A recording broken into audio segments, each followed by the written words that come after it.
So இந்த stress, depression இதுலேருந்து வெளியில வரணும் அப்படின்னா, ஸோ அதுக்கேத்த மாதிரி இந்த ஹீலிங்கு, மெடிடேஷன் இந்த மாதிரியான விஷயங்கள எப்படியெல்லாம் கையாளலாம்? எந்த வயசுலேருந்து எடுத்துக்கலாம்?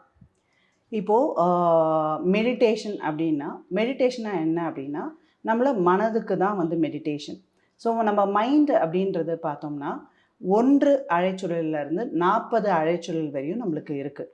இதில் வந்து 14லேருந்து 40 வரையும் நம்மளோட பீட்டா பீட்டா மனச்சுழல்னு சொல்லுவாங்க. இது அன்றாடம் நம்ம பேசிகிட்டு இருக்கோம்னா ஒரு 15 16 மன அலைச்சுழல் இருக்கும். ஒரு 20 22 25 இதெல்லாம் ஸ்ட்ரெஸ்டு. இப்போது எல்லாருமே ஜென்ரலாகவே இந்த அலைச்சுழலில் தான் நம்ம ஃப்ரீக்வன்சியில் தான் இருக்காங்க. 25 28 ஒரு படபடப்பு அந்த மாதிரி.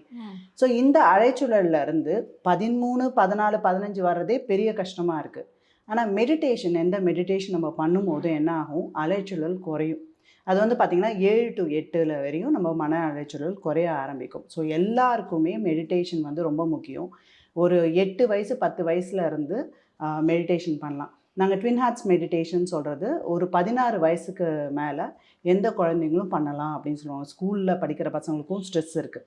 ஸோ 16 வயசுக்கு மேலே எல்லாருமே தியானம் பண்ணணும்.